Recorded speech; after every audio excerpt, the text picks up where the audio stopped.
Good morning. It's Saturday morning. It's weigh-in day. Yeah, weigh-in day.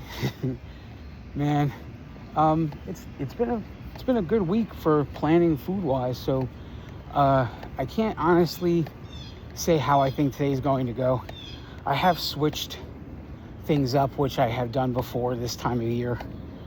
I'm less toward the carnivore and more toward Christine's book that I always talk about for my macros. And I'm trying to do this to allow, because right now, my favorite time of year with summer fruit, the fruits that come out in the summer are my favorite. Oh man, they're just fantastic. So I'm just trying to make room to be successful and be able to take in these items and go from there. But that is the goal right now, is to set everything. Good morning. To set everything more toward the macros I should be taking according to Christine's book versus the macros I was going with to try to prevent my autoimmune. My autoimmune condition is very well under control. So we'll see what happens when I go this summer and I return to having more carbohydrates because I want to eat the summer fruits that are available. I'm going to see what happens with the autoimmune condition. If the symptoms return, then I will know for sure that living a carnivore lifestyle, or as close to a carnivore lifestyle as possible, is going to be essential going forward based on how I handle the next few months. But there's just no way when mango is available in Florida. There are mango trees here, and I pass them on my walk, and I'm always hoping to see somebody who owns one of them and say, hey, can I take a mango? I mean, and they grow so just nonchalantly. There's one section of the place where I walk where literally someone has 3 mango trees in their yard. Just in their one yard, 3 mango trees. And and it's stuff like that: pineapple, mango, cantaloupe, melon, all of the things that come out this time of year. Peaches, nectarines. I'm not going to turn any of those away. These are people. I look at fruit the way people look at cookies and everything else. And it is only by walking away from refined sugar that I saw the value in how wonderfully sweet nature provided things for us. And when you're sitting there in a world of man-made sweetness, you're never going to realize that. And it's the one thing I hope for every single person, is that they give up man-made product long enough to bite into, say, a peach and say, oh my God, this is the most delicious peach I've ever eaten in my life. Or an orange, just some generic fruit that you eat all the time. And then all of a sudden it's the most wonderful thing you ever tasted in your life. I hope everyone experiences that at one point in their life. But the problem is you have to walk away from man-made things long enough. If you eat a strawberry, it's wonderful. It's one of the most delicious fruits.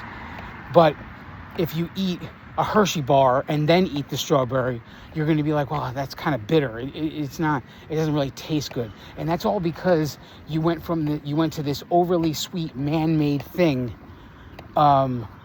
with all kinds of extra added sugar in it. And you went from that to something nature made. And it takes away from the natural sweetness of what is God made versus what man made.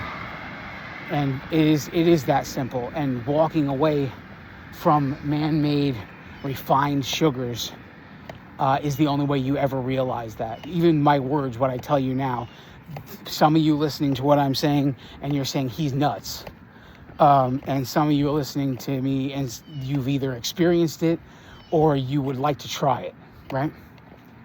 And I would hazard a guess that the people that have experienced what I'm talking about are a fraction of the people, and the overwhelming majority of the people that think it's even crazy to try. We live in a world where people look at refined sugar as a food group, and it's just not so. You don't need sugar to live. It is not essential nutrient.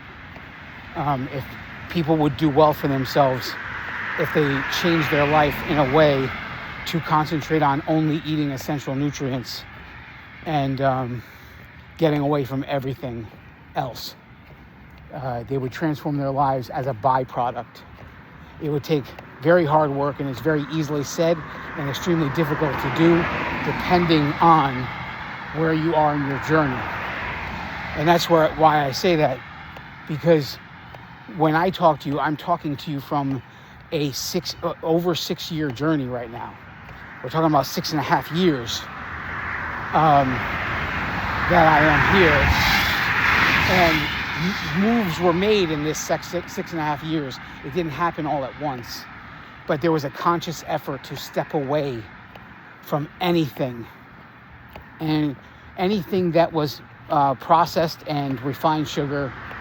There was transitions all throughout it, and it went from processed, refined things that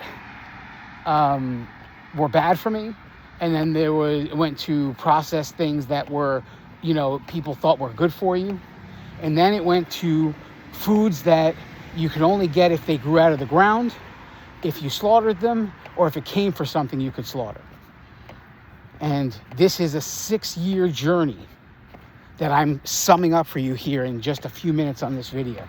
A 6-year weight loss or healthy lifestyle journey that turned me from eating highly processed food that was killing me to now eating only foods that grow out of the ground, that basically parts that come from an animal, or things that like eggs, milk, cheese that come from an animal, right? So meat of the animal, the byproducts that come from an animal, or the things that grow out of the ground. Eat those things. Don't eat anything else.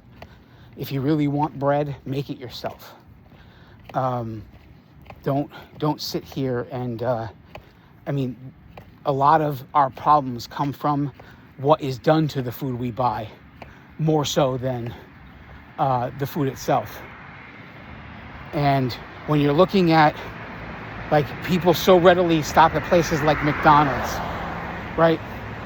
The Big Mac is one food item, right? It's one food item. But if you are looking at it on an ingredient perspective, the Big Mac is 72 food items. It's 72 items. You're eating one thing, but you're eating 72 foods, okay?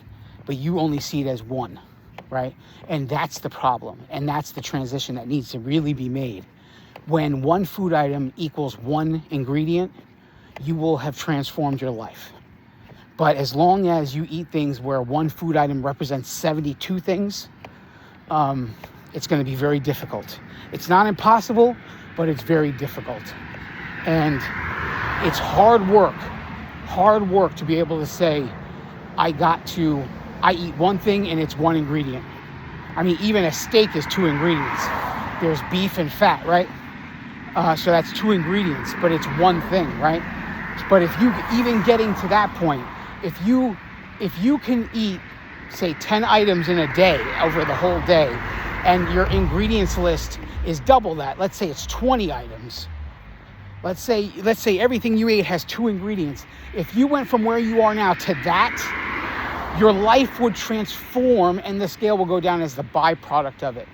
A lot of the problems we have, people talk about inflammation, and they don't realize the inflammation we cause ourselves because of the food choices we make, the things we decide we can't live without. You have subconsciously told yourself, oh, I can't live without this and the Big Mac and these 72 ingredients in this Big Mac, and you got French fries that are 19, 20 ingredients. Come on, really, what are we thinking about here? Potato, oil, salt? It needs to change. Nothing changes unless you change. It's Saturday. Enjoy yourself. I love each and every one of you. God bless you all.